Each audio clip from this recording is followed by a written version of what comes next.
Hi everyone, it's Andrew from our page. Got a little surprise for you, and we've sorted out something for you guys. So let me just try and turn this camera around. It's the Steller Audi GT3 R8 LMS EVO. Is that right, Senan? Yeah, pretty much. So Senan's here with us. He's going to quickly. Everybody.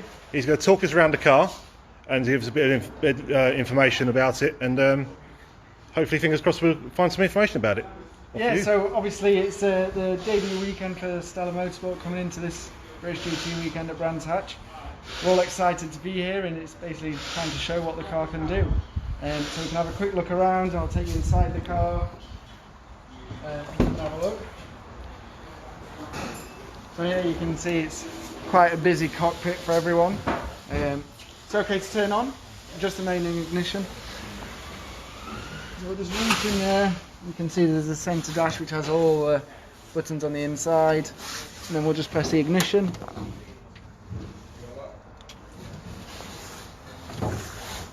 And then that's all turning on the main dash on the entrance.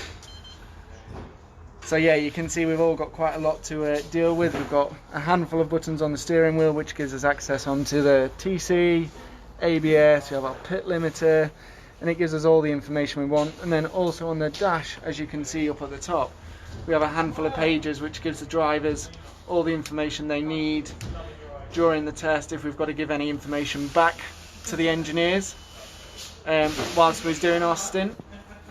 So it's not just as simple as jumping in the car and driving along. We've got a lot to take in all at once, but obviously it was the first proper test we've had in the car today, being out with all the other GT3s and GT4 cars, and it's been absolutely awesome. The car didn't disappoint. First proper wet run, we ended up P3 overall in free practice 1, and yeah, I can't wait to see what it can do this weekend. Really, it's going to be good, exciting. Obviously the weather's going to be a big part of this weekend. We've no idea what it's going to do, which is quite exciting really. So yeah, and I think it's an absolutely beautiful looking car. And we've obviously got the British GT fans. Yep, we had to pride of place. There we go. So hopefully we'll be representing that this weekend. But yeah, like I say, we can have a quick look around the back. It's got literally just fully loaded with carbon fibre all the way around. Looks absolutely beautiful. Hopefully, you hope this is the view most people get this weekend. Yeah, that's it. We can be looking through the little rear view camera at everyone else back there. So yeah, it does look absolutely awesome. And it feels it when you're driving too. It feels bloody quick, so... No. Obviously a nice tribute to the NHE workers, key workers as well. Yeah, during these difficult times. Obviously you can see, so all the electronics and everything inside. So this is where the rear view camera, once it's turned on and everything, we have all the rear view camera up here, which lets us see everyone behind, because obviously we're sitting so low, the visibility isn't the best in these cars. It can be quite chaotic at times. So yeah, it's quite compact in here. You can see we've got all the electronics down into the bay. Here's the weight tray for the balance of performance, which is probably one of the most crucial things in British GT or any endurance racing. This can, and the BOP set by the normal standard SRO BOP for this weekend, yeah? All that's set. So obviously it's the first weekend it's racing in British GT, the Audi R8, but it's been racing in the European Championships. So we've got a rough guideline of where the balance of performance has to be. So they've kind of set that where we need to be, and during today I think that's going to put us in good stead for this weekend really. So obviously I'm pairing with Richard Williams, and for both of us and the team, it's all about just kind of learning the car, the team have got to learn the car, we've got to learn the car. It's kind of coming into here with no expectations. We've just got to try and take in as much as possible and prove what we can do. So it's going to be exciting, and it's big grids for GT3 this year, really big grids, which is quite, it's good to see during the difficult year we've had, especially with COVID and everything else, getting 14 GT3s out on track at once. Yeah. 14?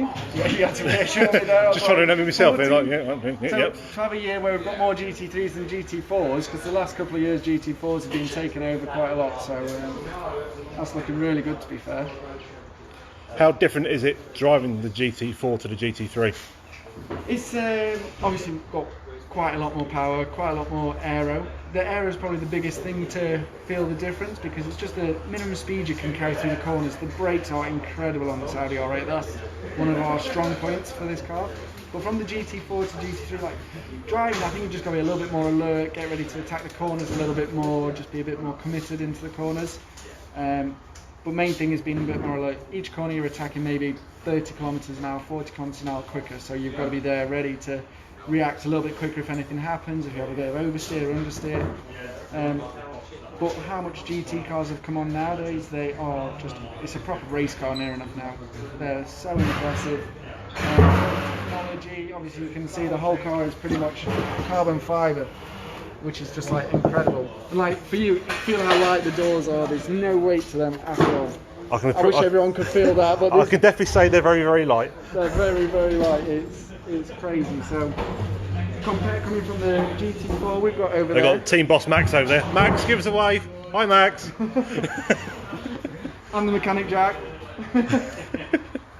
So yeah, obviously we've got this GT4 over there and the GT3, and it gives everyone like the difference, so they can see the difference between the two cars.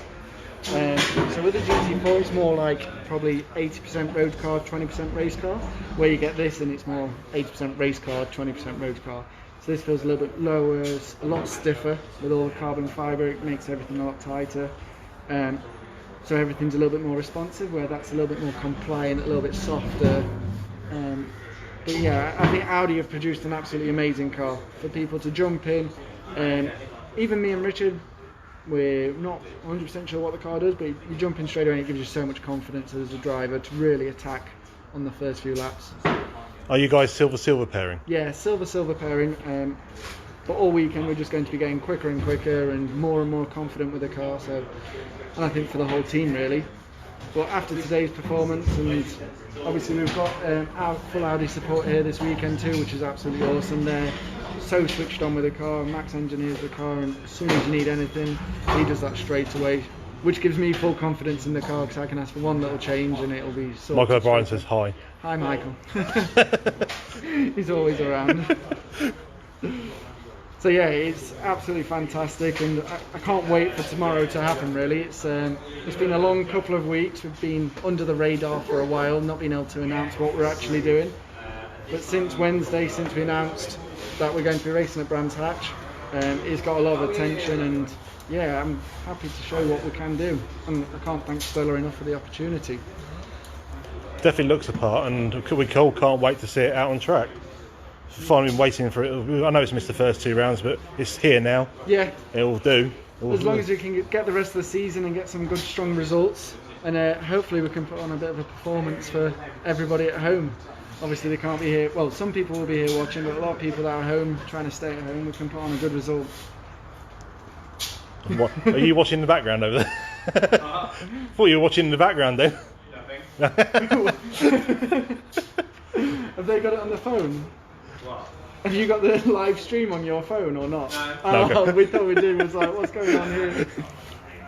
So yeah, that's any questions from any of you guys, Andrew? So there's just the compressor going on.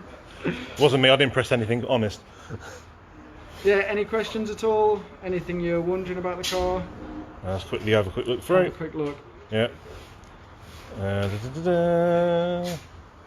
Simon Ingram Hall's put, wow, it's a PlayStation, awesome bit of kit. Yeah, it literally feels like you're driving a video game at times. You're kind of looking down and you're a bit like, wow, this is incredible. You're looking at all the buttons and yeah, it's unbelievable, to be fair. There's no reset button on this though. Unfortunately not, and it doesn't come with the cheapest price tag either. But you get what you pay for, don't you? It's like you say, it's an unbelievable bit of kit, and Audi have spent so much time and effort developing this car, which is amazing. So a question from Rob Stark. He's put, what's traction like in the load speed corners? Really good, to be fair. So obviously we've got 12 settings for the traction control, and traction is unbelievable in this car. Even in the tricky conditions today, the wet weather was horrendous at midpoint. So we went out there and it got to a stage where it's like, okay, this is too dangerous. But turn 2, for example, the exit, the traction was just phenomenal. Literally get the wheel straight, hard on the pan, it sits down, and really compliant. And to be fair to the team, we only had a short period of time where we could make a few small changes to try and put the wet setup on. But straight away, the car just gave me so much confidence. And even when it did break traction, as a driver, it gave you that confidence where you was happy to let the car move around, which is nice. There you go, Rob. I hope this asked you a question. Any more questions for anybody else quickly before I disappear? Oh, Jimmy Pearson. Yep. What's the acceleration like? Unbelievable. It's like every time you jump in the car, just driving out of the pits, turn the pit limiter off, and it puts you back in the seat, just puts that smile on your face. You can't quite see it now because of the face mask, but it puts a huge smile on your face, and it's just like, yeah, and you do get used to it after a while. But obviously when you come from the GT4, that's got a great kick anyway, but then into the GT3 and it's like, oh wow, this is even better, this is even more fun. And yeah, even just doing laps and laps gives you a great feeling and joy, really. We've got another one here from Matt Brigden. He's one of our group admins, and he set the group up originally. Awesome. He's put, obviously the engine is the same as the Lambo, but arguably sounds better. Is it tuned differently, or is it the exhaust? Max? So the Lambo uses the Performante engine, which is slightly different. So that should. So, yeah. So it is a different engine in this car. Yeah. Uh-huh. Yeah, it's similar but slightly different. Similar but slightly different. Just not quite as good. Rob Start's back again. Have you got many aids in the car to change the balance, brake bias or roll bar, etc.? So obviously we have the ABS, TC, and we can change the brake balance, but as a driver that's all we're able to do. But just from those few, it's crazy how much you can change the handling of the car. So we don't want to alter too much. We leave that to the capable hands of the engineers and the mechanics that do an absolutely amazing job. Where we don't have he's to smiling in the focus on background behind the camera. They always get the car absolutely awesome. So thankfully, me and Richard just have to drive the car, and then we've just got to do our job once it's on track. All right, this is a final question, guys, from Tom Davies. Yep. Is there any targets you can set for the weekend? I think as a team we're all here just to learn as much as possible. It's quite last minute. We haven't got expectations. The team are learning. Me and Richard are going to be learning an awful lot. We've not really been on track much with everyone else.